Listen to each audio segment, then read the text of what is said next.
Hey, Warrior Saints. Happy Monday, the second day of May. Welcome to our live stream. Father Chris here. Glad to have you beautiful people with us. We say in our tradition, Christ is risen. Truly, he is risen to celebrate our Lord's victory over death through his life giving crucifixion and third day resurrection, what we call in the Orthodox Church Pascha, and we celebrate for 40 days. Because of that, we took last week off just to catch our breath a little bit after Lent and Holy Week, but we are back and at it. And we're really singularly focused this week. We're going to talk about light because the world is kind of dark, right? There's a lot of chaos out there. And I say darkness, I don't literally mean that the skies have gone dark, i.e., like the Exodus when God brings darkness upon the land. I mean that we feel sometimes within us darkness, heaviness, challenges, the things that we have to face in life.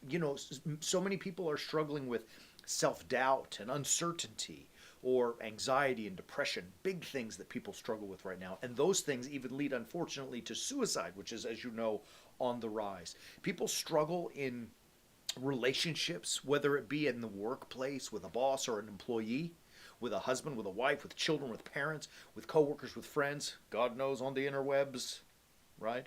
We have so many things that just add to the to-do list, right? I know if you're like, if anything like me, and I pray to God you're not, you feel always a constant pressure to do more and create more and offer more, and more people are pulling at you and wanting your time and asking to do things, and it's like there's this overwhelming darkness sometimes. It's the best word I can use to describe it because it's just like sometimes it feels like it's constantly closing in and it's so oppressive.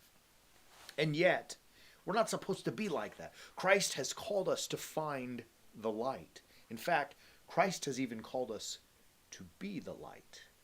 We hear in Matthew chapter 5, at the beginning, right at the outset of Jesus' Sermon on the Mount in verse 14, he says, "You are the light of the world. A city that's set on a hill cannot be hid." What's going on in this statement? He says to us, you are the light of the world. It means that in this world of darkness, like with all the chaos that's going on out there, somebody has to have light to shine and give people a direction in which to go. And you know who he has to do that? You. Right? Like he's talking at that time to the people that gathered around him to hear the sermon. But by extension and through the proclamation and the writing of that Gospel of Matthew, Jesus' words now come right into the forefront of our lives. We have to position ourselves as though he's speaking to us and he says, brother, you're the light. So to shine this light in the world, to be one who is a guide or a mentor for other people to see how to live lives in the midst of this darkness, we have to have ourselves in order, right? We've got to be in a good shape. We have to build a better us, a better me, a better you, right? So that we can be that light, which other people can look at and say, oh, I see, like much like a ship at the storm-tossed sea sees the lighthouse and knows that land is ahead.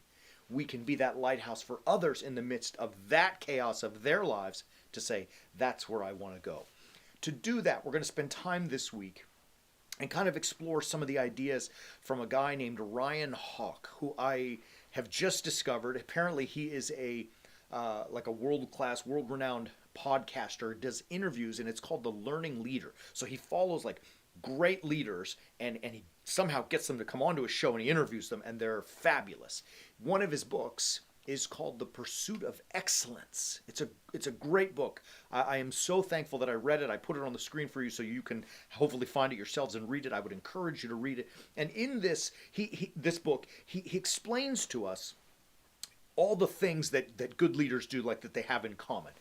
He really does an excellent job at exposing those those traits and those practices that great leaders do to be that light to the world. He doesn't fully explain how we can implement them in our lives, which is something we as the Warrior Saints are going to take some great time to do in the next little bit. But he starts with the following, that you must have a purpose. To be a light, you have to have a purpose, right? Like you can't just be, flitting about in the wind and hoping that you get it right so that people will say, oh, look, what a great person. I want to follow them. You got to have a purpose. You got to have a focus. Where are you going? And to establish that, you first have to decide what is your purpose. Now, it's different for each and every person, Absolutely. Everybody has a purpose. My purpose is to teach.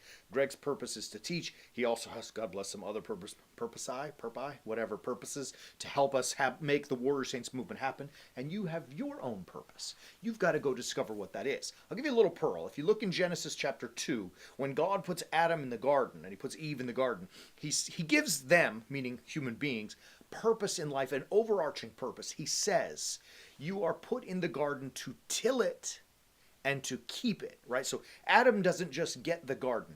He's given this beautiful paradise, and he has the responsibility to produce fruit, to take what God gave him and offer back more, to give fruit, to bear fruit, to till it and to keep it, right? That's the purpose that all of us as lights in the world have.